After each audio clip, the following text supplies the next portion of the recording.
പ്രജിതേ, ഈ തുർക്കിയും പാകിസ്ഥാനും ഒരുമിച്ച് നിൽക്കുന്നു.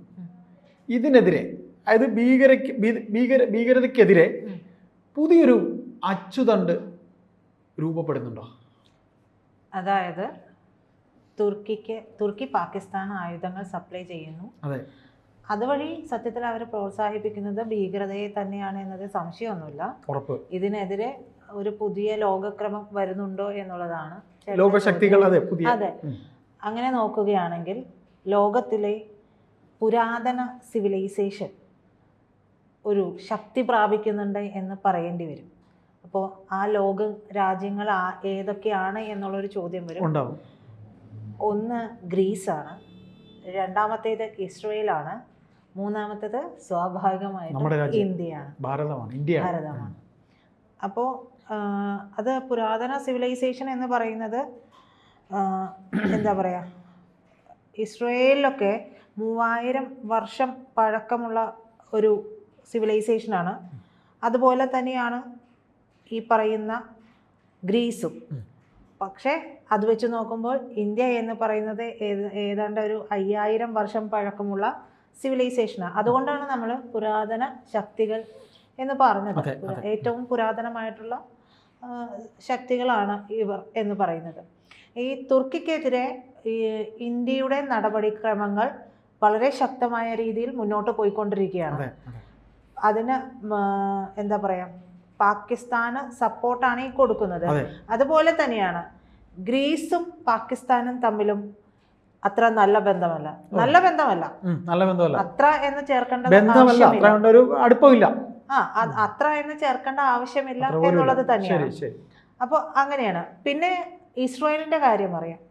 ഇസ്രായേലും ഇതുപോലെ തന്നെ ഭീകരതയ്ക്കെതിരായി നിൽക്കുന്ന രാജ്യമാണ്. പാകിസ്ഥാനോട് കൂറൊന്നുമില്ല ഇസ്രായേലിന്. സ്വാഭാവികമായും ഇവരൊന്നിക്കുന്ന പ്രധാനപ്പെട്ട കാരണങ്ങളിൽ ഒന്ന് ഈ പറയുന്ന ഭീകരത തന്നെയാണ്. ഭീകരതയ്ക്കെതിരെ സന്ധിയില്ലാ സമരം തന്നെയാണ്. ഈ ഇസ്രായേലിന് ഇപ്പോൾ അനുഭവമുണ്ട്. ഹമാസിന്റെ ആക്രമണം ആവശ്യമില്ലാത്ത ചൊറിച്ചിൽ സഹിക്കാൻ വയ്യാതെ തൊട്ട് മുമ്പ് വരെ ഹൂതികളുടെ ആക്രമണം ഇസ്രായേലിന് നേരെ ഉണ്ടായി എന്നുള്ളൊരു വാർത്ത വരുന്നുണ്ട്. പിറന്നു വീണ അന്ന് മുതൽ ഇത്തരത്തിലുള്ള വിഷയങ്ങൾ, അതായത് ഭീകരതയുമായി ബന്ധപ്പെട്ട വിഷയങ്ങൾ ഇസ്രായേലിലുണ്ട്. അത് കാണുന്നതാണ് ഇസ്രായേൽ. അതെ, അതിനോട് പോരാടിയാണ് ഇസ്രായേൽ ഇതുവരെ എത്തിയത്. അപ്പോൾ ഈ തുർക്കിയും ഗ്രീസും ഇത് രണ്ടും അടുത്തടുത്ത് കിടക്കുന്ന മെഡിറ്ററേനിയൻ കടലിനോട് ചേർന്ന് കിടക്കുന്ന രാജ്യങ്ങളാണ്. ഈ തുർക്കിയിലേക്ക് യാത്ര വേണ്ട എന്ന് തന്നെ ഗ്രീസ് പറഞ്ഞിട്ടുണ്ട്. ഇവിടെ നേരത്തെ പറഞ്ഞ പോലെ ഇസ്രായേലിന്റെ എതിരാളി എന്ന് പറയുന്നത് തുർക്കിയാണ്. തുർക്കി ഗ്രീസിന്റെയും എതിരാളിയാണ്.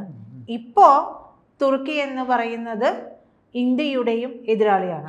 അപ്പോൾ മൂന്ന് രാജ്യങ്ങളും ഒരൊറ്റ രാജ്യത്തിന് നേരെ തിരിഞ്ഞിരിക്കുന്ന ഒരു അവസ്ഥ വന്നിട്ടുണ്ട്. അങ്ങനെയുള്ള ചില കോമൺ ഫാക്ടേഴ്സ് ഇതിൽ വരുന്നുണ്ട്. പിന്നെ ഇസ്രയേലും ഗ്രീസും ഇന്ത്യയും ഒക്കെ ഈ പറയുന്ന പോലെ തന്നെ അവർക്കിടയിൽ ഒരു സവിശേഷമായ കൂട്ടുകെട്ടും ഒരു സൗഹൃദവും ഒക്കെ ഉണ്ട്. ഇതിനെ എല്ലാത്തിനെയും ചേർത്തിണക്കുന്ന പല കാര്യങ്ങളുണ്ടെങ്കിലും ഞാൻ മുൻപ് പറഞ്ഞ പോലെ ചേർത്തിണക്കുന്ന ഒരു കാര്യം എന്ന് പറയുന്നത് ഭീകരതയ്ക്കെതിരായിട്ടുള്ള നിലപാട് തന്നെയാണ്. അപ്പോൾ ഇന്ത്യയിൽ പാകിസ്ഥാൻ ഇന്ത്യയിലേക്ക് ഭീകരവാദം പ്രൊമോട്ട് ചെയ്ത് കയറ്റുമതി ചെയ്യുന്നുണ്ട്. പാകിനെ സപ്പോർട്ട് ചെയ്യുന്ന തുർക്കി ഇന്ത്യക്ക് ശത്രുവാണ്. സ്വാഭാവികമായും അതെ. ഈ ഇസ്രായേലില് ഭീകരർ വരുന്നത് ലെബനനിൽ നിന്നുമാണ്. തകർക്കണം എന്ന ചിന്തയുള്ള ഈ ഭീകരരൊക്കെ ഒരു സെറ്റായിട്ട് ഗാസയിലും പലസ്തീനിലും ഒക്കെ കൂട്ടമായിട്ട് ഉണ്ട്. പലസ്തീൻ എന്ന രാജ്യത്തിന്റെ പിറവി പോലും അതിന് പോലും വിഘാതമായി നിൽക്കുന്നത് ഈ ഭീകരതയാണ്. സ്വതന്ത്ര രാജ്യമില്ലാതെയായി ആകാതിരിക്കുന്നതിന്റെ പ്രധാനപ്പെട്ട കാരണം തീവ്രവാദികൾ 4 ഭാഗത്ത് നിന്ന് ഇവർ ആക്രമിച്ചു കൊണ്ടിരിക്കുക. അപ്പൊ പ്രധാനമായിട്ട് ഈ ഗാസ എന്ന് പറയുന്നത് പലസ്തീൻ രൂപീകരിക്കണമെന്നാണല്ലോ. ഈ പലസ്തീൻ രൂപീകരിക്കണം എന്നുണ്ടെങ്കിൽ അതിന് എന്താ പറയുക, അതിന് വേണ്ടുന്ന നടപടിക്രമങ്ങൾ ചെയ്യണം. അവിടെ ഇരുന്ന് ഭീകരവാദികളെ കൊണ്ട് ആക്രമണം ഉണ്ടാക്കി കഴിഞ്ഞിട്ടുണ്ടെങ്കിൽ ഒരു രാജ്യം വിട്ടുകൊടുക്കുകയൊന്നുമില്ല. അപ്പൊ ആ കാര്യം ഇസ്രായേലുമായി ബന്ധപ്പെട്ടിട്ടുണ്ട്. ഈ ഇസ്രായേലും ആൻഡ് പലസ്തീനും എന്ന് പറയുന്നത് ഒരുപോലെ നിലനിൽക്കാൻ സാഹചര്യം ഉണ്ടായിരുന്ന രാജ്യങ്ങളാണ്. പക്ഷേ പലസ്തീനിലെ ഭീകരർ ഇസ്രായേലിനെതിരെ പ്രവർത്തിക്കുന്നത് വഴി, അതാണ് ഞാൻ മുൻപ് പറഞ്ഞത്, പ്രവർത്തിക്കുന്നത് വഴി ആ സാഹചര്യം ഇല്ലാതെയായി പോകുന്ന സാഹചര്യമുണ്ട്. പാക് ഭീകരർക്കാണെങ്കിൽ എല്ലാ സഹായവും ചെയ്തു കൊടുക്കുന്നത് പാക് പട്ടാളവും ഭരണകൂടവുമാണ്. അസ്ഥിരമായിട്ടുള്ള ഭരണകൂടമാണെങ്കിലും അട്ടിമറികൾ നിരന്തരം നടക്കുന്നുണ്ടെങ്കിലും ഈ ഒരു പ്രവർത്തനത്തിന് ഇവർ തമ്മിൽ ബയ്യ ആണ്. തീർച്ചയായിട്ടും. അപ്പോൾ പാക് നമ്മുടെ ആർമിയൊക്കെ നമ്മുടെ ഭരണകൂടത്തിനനുസരിച്ചാണ് നമ്മുടെ ഭരണകൂടം പറയുന്നതാണ് അവർ കേൾക്കുന്നത്. അത് ഒരു ആചാരമായി തന്നെ നമ്മൾ പോകുന്നുണ്ട്. തീർച്ചയായിട്ടും. അതാണ് വേണ്ടത്. അതുകൊണ്ടാണ് ജനാധിപത്യം എന്നുള്ള കൺസെപ്റ്റ് നമുക്ക് ഇവിടെ നിലനിൽക്കുന്നത്. മാത്രമല്ല ഇവർക്ക് സാമ്പത്തികമായിട്ടും സൈനികമായിട്ടും ഒക്കെ പൂർണ്ണ പിന്തുണ തുർക്കി നൽകുന്നുണ്ട് പാകിസ്ഥാന്. ഇസ്രായേലിനെ ടാർഗറ്റ് ചെയ്യുന്നവർക്കും ഈ സഹായമൊക്കെ ചെയ്യുന്നത് തുർക്കിയുടെ ഒരു സന്തോഷപരമായിട്ടുള്ള കാര്യമാണ് എന്ന് പറയേണ്ടി വരും. കാരണം അത്തരത്തിൽ ആണ്. ഇസ്രായേലിനെ ആക്രമിക്കുന്നതിന് ആരാണ്? ഭീകരരാണ്. ആ ഭീകരരെ പ്രൊമോട്ട് ചെയ്യുന്നുണ്ട്, സപ്പോർട്ട് ചെയ്യുന്നുണ്ട് തുർക്കി. അപ്പൊ അത് അവർ അവിടെ അങ്ങനെ ചെയ്യുന്നുണ്ട്. പിന്നെ ഈ ലെബനനിലെ ഭീകരരും ഇസ്രായേലിനോട് ചേർന്ന് കിടക്കുന്ന ഗാസയിലും പലസ്തീനിലും ഒക്കെയുള്ള ഭീകര സംഘടനമൊക്കെ ഗ്രീസിനെയും ടാർഗറ്റ് ചെയ്യുന്നുണ്ട്. ഇസ്രായേലിനെ ചെയ്യുന്ന ഈ ഇവരൊക്കെ തന്നെയും ഗ്രീസിനെയും ടാർഗറ്റ് ചെയ്യുന്നുണ്ട്. പിന്നെ പല കാരണങ്ങളാൽ പോകുന്ന ഈ പലതരത്തിലുള്ള ത്രെഡ്സ് ഒക്കെ അഭിമുഖീകരിക്കുന്നത് കൊണ്ട് തന്നെ, അതായത് ഈ 3 രാജ്യങ്ങളും പലതരത്തിലുള്ള ത്രെഡ്സ് അഭിമുഖീകരിക്കുന്നത് കൊണ്ട് ഒരുമിച്ച് പോകാനുള്ള സാധ്യതകൾ ഏറെയാണ്. ഈ ഗ്രീസിന്റെ കാര്യം പറഞ്ഞപ്പോൾ നമ്മൾ പറഞ്ഞത് സൈപ്രസ് എന്ന് പറയുന്ന ഒരു രാജ്യവുമായി ബന്ധപ്പെട്ടുള്ള വിഷയങ്ങളൊക്കെ അവിടെയുണ്ട്. അപ്പോൾ അതിൽ ഇവർക്കൊപ്പം നിൽക്കാത്തതാണ് ഈ തുർക്കിക്കൊക്കെ ഇത്ര വിഷയം വരാനായിട്ടുള്ള സാഹചര്യം ഉണ്ടായിട്ടുള്ളത്. പ്രത്യേകിച്ച് ഈ സമയത്ത് ഗ്രീസും ഇന്ത്യയും തമ്മിലുള്ള സഹകരണം വർദ്ധിച്ചുകൊണ്ടിരിക്കുന്ന ഒരു കാലഘട്ടമാണ്. വൈകാതെ ഇന്ത്യയിൽ നിന്ന് ഏറ്റവും അധികം ആയുധങ്ങൾ വാങ്ങുന്ന രാജ്യമായി ഗ്രീസ് മാറാനുള്ള സാധ്യതയുണ്ട്. കാരണം ഓപ്പറേഷൻ ഇപ്പോഴൊക്കെ ഉണ്ടെങ്കിലും ഈ ഓപ്പറേഷൻ സിന്ദൂർ ഉണ്ടായതോടുകൂടി ഇന്ത്യക്കുണ്ടായ ഒരു നേട്ടം എന്ന് പറയുന്നത് നമ്മുടെ ആയുധ ശക്തി, നമ്മൾ വികസിപ്പിച്ചിട്ടുള്ള ആയുധങ്ങളുടെയൊക്കെ ഒരു മികവും കരുത്തുമൊക്കെ അതിന്റെ ഒരു പ്രശസ്തിയുടെ കൊടുമുടിയിലേക്ക് തന്നെ പോയി എന്നുള്ളതാണ്. അതെ, ഇന്ത്യയോട് ആർക്കും ഇടിച്ചു നിൽക്കാൻ കഴിയില്ല. മതിപ്പുണ്ടായി, ഉറപ്പായിട്ടും ഉണ്ടായിട്ടുണ്ട്. പക്ഷെ അതിന് വില കൊടുക്കേണ്ടി വന്നത് അത് കാരണമായത് നമ്മുടെ 26 സാധാരണക്കാരുടെ ജീവനാണ് അവർ എടുത്തത് എന്നുള്ളത് കൊണ്ടാണ്.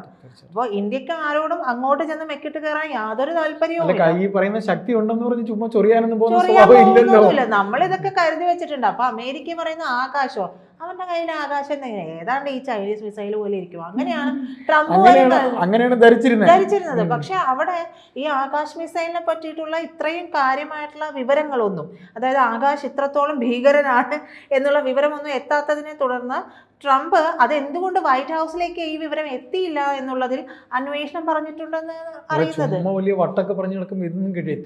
അതെ, എപ്പോഴും ഈ എന്താ പറയാ, കുളം കലക്കി മീനം പിടിക്കുക എന്ന് പറയുന്ന പോലത്തെ അവർക്ക് എന്നും വന്നിട്ടുള്ളത് അങ്ങനെ തന്നെയാണ്. അവർ എന്നും അവരുടെ നിലനിൽപ്പ് മാത്രമേ നോക്കൂ. ഇന്നലെ നാം സംസാരിച്ചപ്പോൾ റീഗന്റെ കാര്യം പറഞ്ഞു, റൊണാൾഡോ റീഗൻ എന്ന് പറഞ്ഞു. അതെ അതെ, അതേ സ്വഭാവം തന്നെ. അതെ. അപ്പോൾ നമ്മുടെ റീഗൻ അപ്പോൾ നമ്മുടെ ഡിഫൻസ് സിസ്റ്റംസ് ഒക്കെ തന്നെയും ലോകത്തിലെ മികച്ചതാണ് എന്നുള്ളത് എല്ലാവരും അറിഞ്ഞു എന്നുള്ളതാണ് നമ്മൾ പറഞ്ഞത്. ഗ്രീസ് വെപ്പണൊക്കെ വാങ്ങാൻ പോകുന്നതാണ് പറഞ്ഞത്. അതെ അതെ, ഈ സമയത്ത് പാകിസ്ഥാന്റെ എല്ലാ ആക്രമണങ്ങളും നമ്മൾ തടഞ്ഞിട്ടുണ്ട്. പാകിസ്ഥാൻ വലിയ ആഘോഷങ്ങളോടെയാണ് അവരുടെ ഷഹീൻ എന്ന് പറയുന്ന മിസൈൽ തൊടുത്തുവിട്ടത്. പക്ഷെ അതിന്റെ പൊടി പോലും ഇപ്പൊ കാണാനില്ല എന്നുള്ളതാണ് സത്യം.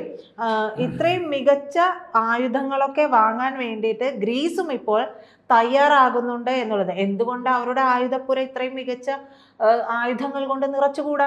അത് ഏതൊരു രാജ്യത്തിന്റെയും ഭരണാധികാരി ചിന്തിക്കാവുന്നതാണ്. ചെയ്യേണ്ട കാര്യമാണ്. പിന്നെ ഇസ്രായേലിൽ നിന്ന് നമ്മൾ വാങ്ങിയിട്ടുണ്ട്.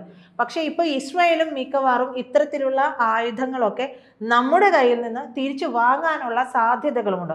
അവിടെ നമുക്കൊരു വലിയ രീതിയിലുള്ള ആയുധ കച്ചവടം നമുക്ക് അതൊരു വലിയ വരുമാനമാണ് രാജ്യത്ത്. അമേരിക്ക അതുകൊണ്ടല്ലേ ഇത്രയും വലിയ സമ്പന്ന. അതെ.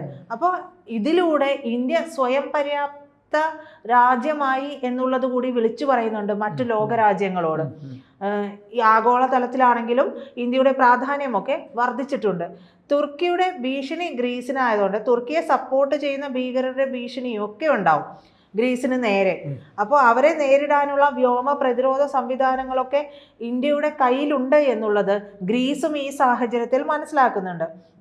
അതുകൊണ്ട് തന്നെ ഇന്ത്യ, ഗ്രീസ്, ഇസ്രായേൽ സഖ്യത്തിന് ഈ സാഹചര്യത്തിൽ, ഈ ലോകക്രമത്തിൽ വളരെയേറെ പ്രാധാന്യമുണ്ട് എന്ന് തന്നെ പറയേണ്ടിയും വരും. അപ്പോൾ ഇന്ത്യൻ സബ് കോണ്ടിനെന്റിൽ ഉള്ള ഇന്ത്യയും, മിഡിൽ ഈസ്റ്റിലുടെ ഭാഗമായിട്ടുള്ള ഇസ്രായേലും, യൂറോപ്പിന്റെ ഭാഗമായിട്ടുള്ള ഗ്രീസും, അപ്പോൾ ഈ ഒരു പ്രധാനപ്പെട്ട അച്ചുതണ്ട് രൂപപ്പെട്ടു വരുന്നുണ്ട്. അതും ഭീകരതയ്ക്കെതിരെ തന്നെയാണ്. ഭീകരത മുട്ടുകുത്തിക്കാൻ പറ്റുമെന്ന് തന്നെ നമുക്ക് കരുതാം.